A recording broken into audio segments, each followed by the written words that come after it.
महाराष्ट्र में किस तरह से केरल में जिस तरह से वीकेंड लॉकडाउन है वो हटा दिया गया और महाराष्ट्र के बीड़ और शोलापुर ऐसे इलाके हैं जहां पर संक्रमण तेजी से बढ़ रहा है और इसी के तहत चिंता यहां पर बनी हुई है। आइए देखते हैं महाराष्ट्र से ये रिपोर्ट।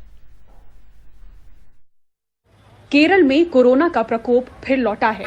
महाराष्ट्र में भी कुछ जिले संक्रमण के मामलों में बीच बीच में उछाल देख रहे हैं। ऐसे में राज्य इसे कोरोना की तीसरी लहर की आहट समझ तमाम जिलों को अलर्ट कर रहा है। केरला में जो केसेस बढ़ रहे हैं, केरला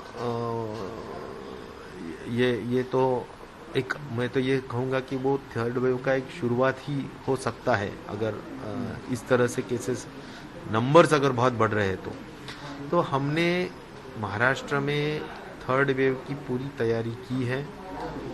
ख़ास तौर पर जो भी गवर्नमेंट ऑफ इंडिया ने ICMR ने हमें कहा कि पीडियाट्रिक्स की तरफ ध्यान रखो, तो उस पर भी हमने बहुत ज़्यादा एम्फेसाइज किया है, यानी उस पर ज़्यादा ध्यान रखा है।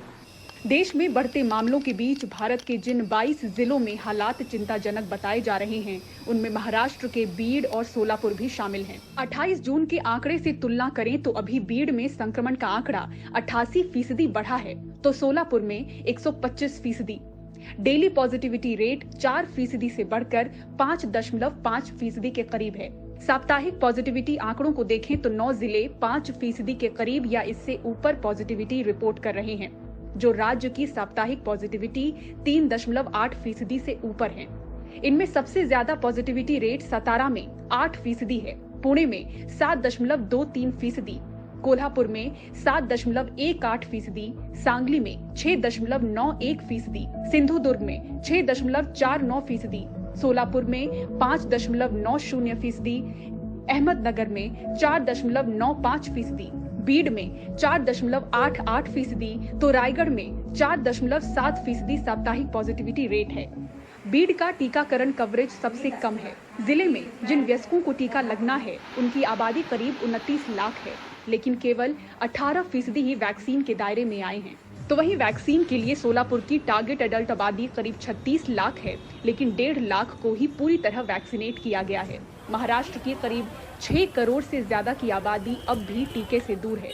बीड़ और सोलापुर के बारे में जो केंद्र सरकार से बात हो रही है उसमें समझ में आ रहा है कि शायद इनमें जो है टेस्ट पॉजिटिविटी रेट थोड़ी ज़्यादा है और केरला में स्वाभाविक है कि सबको ही चिंता है कि मामले जो है बहुत रफ्तार से बढ़ रहे हैं। बहुत बड़ी पॉपुलेशन है जो कि अभी वैक्सीनेटेड नहीं है। महाराष्ट्र में जो है, जो भले ही हमारे पूरा नंबर वो वैक्सीनेटेड पीपल का 1 करोड़ के ऊपर और एक वैक्सीन मिले वो का 3 करोड़ के ऊपर है, फिर भी हमारे करीब 6 से 7 करोड़ जनता है जिनको वैक्सीन नहीं मिली है।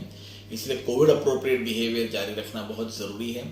वहीं इंडियन मेडिकल एसोसिएशन का कहना है कि तीसरी लहर नहीं बल्कि ये दूसरी वेव ही है जो अभी तक खत्म नहीं हुई। ये तीसरी लहर की शुरुआत है, ऐसे हेल्थ मिनिस्टर ने जरूर बताया होगा, लेकिन ये दूसरी लहर में ही उछाल है। एपिडेमियोलॉजी के अनुसार इस तरह की उछाल और नीचे हो जाती है। ये दूसरी लहर अभी तक खत्म नहीं हुई है। जानकार अब तक के ट्रेंड के मुताबिक मानते हैं कि केरल में संक्रमण में उछाल के बाद महाराष्ट्र में मामलों में वृद्धि दिखती है। फिलहाल महाराष्ट्र के मामलों में बड़ा उछाल नहीं दिख रहा, पर कुछ जिलों के ट्रेंड परेशान कर रहे हैं। मुंबई से पूजा भारद्वाज, NDTV इंडिया।